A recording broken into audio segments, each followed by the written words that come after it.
ನಮಸ್ಕಾರ. ಇದೇನು ಅವಳಿ ಜವಳಿ ತೊಕ್ಕು ಅಂದ್ಕೊಂಡ್ರಾ? ಮಾವಿನಕಾಯಿ ಒಂದಿದ್ರೆ ಒಟ್ಟಿಗೆ 2 ಥರ ತೊಕ್ಕು ಮಾಡಿಟ್ಕೋಬೋದು, ಕೆಂಪುದು ಮತ್ತು ಹಸಿರುದು. ಅದಕ್ಕೆ ಅವಳಿ ಜವಳಿ ತೊಕ್ಕು ಅಂತ ಹೆಸರು. ನಳಿನೀಸ್ ಕ್ವಿಜಿನ್ ವೆಜ್ಗೆ ಸ್ವಾಗತ. ನನ್ನ ರಾಜಿ ಕೈ ರುಚಿಲಿ ಇದನ್ನು ಹೇಗೆ ಮಾಡಿದ್ದೀವಿ ಅಂತ ನೋಡೋಣವಾ?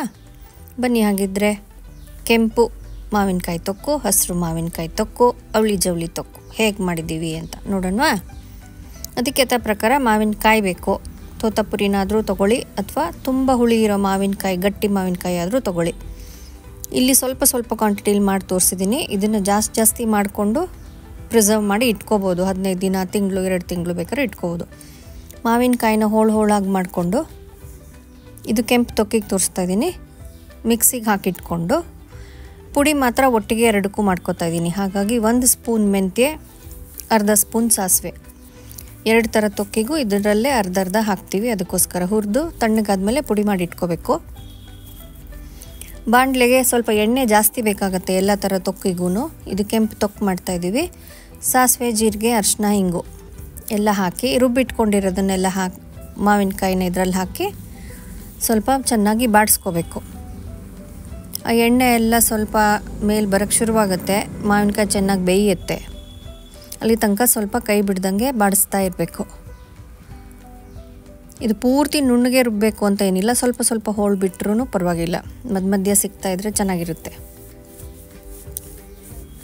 ಇವಾಗ ಎಣ್ಣೆ ಬಿಡ್ತಾ ಇದೆ ಅಂದಾಗ ಅದಕ್ಕೆ ಅಚ್ಕಾರದ ಪುಡಿ 1 ರಿಂದ 2 ಸ್ಪೂನು, ಉಪ್ಪು ರುಚಿಗೆ ತಕ್ಕಷ್ಟು, ಆಮೇಲೆ ನಾವು ಪುಡಿ ಮಾಡಿಟ್ಕೊಂಡಿದ್ದೀವಲ್ಲ ಅದರಲ್ಲಿ ಅರ್ಧದಷ್ಟು ಪುಡಿ, 1 ಸ್ಪೂನ್ 1.5 ಸ್ಪೂನ್ ಬೇಕಾಗುತ್ತೆ. ಅದನ್ನೆಲ್ಲ ಹಾಕಿ ಮತ್ತೆ ಚೆನ್ನಾಗಿ ಬಾಡಿಸ್ಬೇಕು. ಇದು ಸ್ವಲ್ಪ ಸಿಮ್ಮಲ್ಲೇ ಇಟ್ಟರೆ ಒಳ್ಳೆಯದು. ಚೆನ್ನಾಗಿ ಕುದ್ದು ಚೆನ್ನಾಗಿ ಬೇಯುತ್ತೆ ಮಾವಿನಕಾಯಿ. ಎಣ್ಣೆ ಎಲ್ಲ ಮೇಲೆ ಬರೋಕ್ಕೆ ಶುರುವಾಗುತ್ತೆ.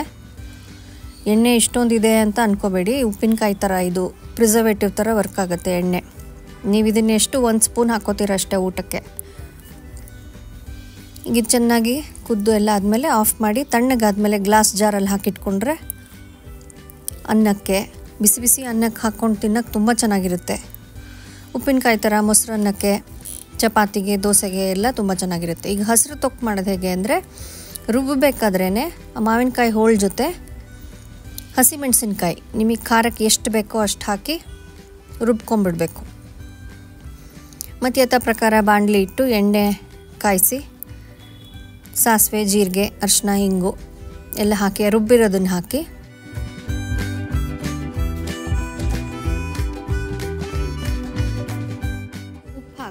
ಹಾಕಿ ಸ್ವಲ್ಪ ಚೆನ್ನಾಗಿ ಬಾಡಿಸಿ, ಪುಡಿ ಮಾಡಿಟ್ಕೊಂಡಿದ್ದೀವಲ್ಲ ಮೆಂತ್ಯ ಸಾಸಿವೆದು, ಅದನ್ನು ಹಾಕಿ ಎಣ್ಣೆ ಮೇಲೆ ಬರೋವರೆಗೂ ಚೆನ್ನಾಗಿ ಕುದಿಸಿ ತಣ್ಣಗಾದ್ಮೇಲೆ ಬಾಟ್ಲಲ್ಲಿ ಹಾಕಿಟ್ಕೊಂಡ್ರೆ ಹಸಿರು ಮಾವಿನಕಾಯಿ ತೊಕ್ಕು ರೆಡಿ.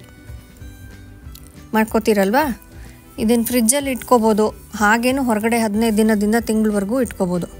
ನನ್ನ ಚಾನಲ್ ನಳಿನೀಸ್ ಕ್ವಿಜಿನ್ಸ್ ವೆಜ್ನ ದಯವಿಟ್ಟು ಸಬ್ಸ್ಕ್ರೈಬ್ ಮಾಡಿಲ್ಲ ಅಂತ ಅಂದರೆ. ಆಮೇಲೆ ಸಬ್ಸ್ಕ್ರೈಬ್ ಪಕ್ಕ ಬೆಲ್ ಐಕನ್ ಇರುತ್ತೆ, ಅದನ್ನು ಕ್ಲಿಕ್ ಮಾಡಿ ಆಲ್ ಅಂತ ಒತ್ತಿದ್ರೆ ಎಲ್ಲ ವೀಡಿಯೋಸು ನಿಮಗೆ ಮೊದಲು ಬರುತ್ತೆ. ಮಾಡ್ತೀರಲ್ವಾ? ಬಾಯ್.